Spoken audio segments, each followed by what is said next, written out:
jalur sutra, jalur perdagangan Tiongkok, Belt and Road, jalur perdagangan Tiongkok. Itu yang membiayai harus semua Tiongkok, semuanya harus Tiongkok. Mongolia atau Mongolit, bangsa Mongolia Tiongkok itu yang membiayai semuanya harus membiayai. Kalau kita yang membiayai kalah, Pak. Semua itu aktif, produktif, cewek prianya aktif, produksinya aktif, produktif. Kalau digenjot ekspor kalah. Dia penduduknya 2 miliar, produktif semua, kreatif, digebrak dengan produk-produk Tiongkok yang untung sana, Pak. Tiongkok kalah telak sini, jangan macam-macam.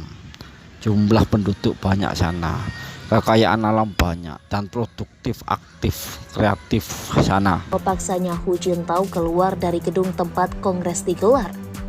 Selain masalah kesehatan, hal itu disebut sebagai petunjuk mengenai kondisi politik Cina saat ini dengan seorang pemimpin yang mewakili masa lalu secara simbiolis disingkirkan.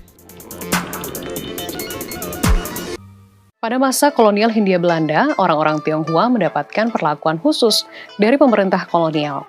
Mereka dilibatkan dalam banyak urusan ekonomi, diberi pemukiman eksklusif, berdampingan dengan orang-orang Eropa dan Arab. Sedangkan orang-orang pribumi diharuskan tinggal di wilayah-wilayah suburban, terpisah dengan mereka. Pasca penyerahan kedaulatan tahun 1950, di era pemerintahan Presiden Soekarno, warga Tionghoa masih dibiarkan aktif dalam bidang ekonomi, bahkan diperbolehkan untuk berpolitik. Berbeda dengan masa kolonial yang membatasi orang-orang Tionghoa untuk berpolitik. Lee Ka-teng sebagai Menteri Kesehatan dalam Kabinet Ali Sastro Amijoyo dan Ooi Choo-tat sebagai Menteri Negara pada Kabinet Dwi Korra misalnya adalah orang-orang Tionghoa yang aktif berpolitik pada masa itu. Memasuki tahun 1965, banyak konflik sosial politik yang menyeret orang-orang Tionghoa. Pada isu komunisme misalnya, orang-orang Tionghoa menjadi salah satu. Pada masa kolonial Hindia Belanda, orang-orang Tionghoa mendapatkan perlakuan khusus dari pemerintah kolonial.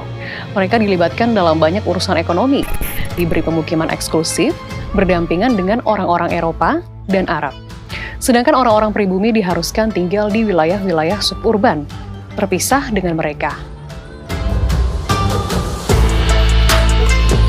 Pasca penyerahan kedaulatan tahun 1950, di era pemerintahan Presiden Soekarno, warga Tionghoa masih dibiarkan aktif dalam bidang ekonomi, bahkan diperbolehkan untuk berpolitik. Berbeda dengan masa kolonial yang membatasi orang-orang Tionghoa untuk berpolitik.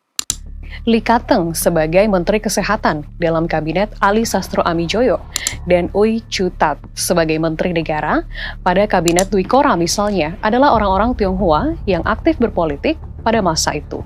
Memasuki tahun 1965, banyak konflik sosial politik yang menyeret orang-orang Tionghoa pada isu komunisme.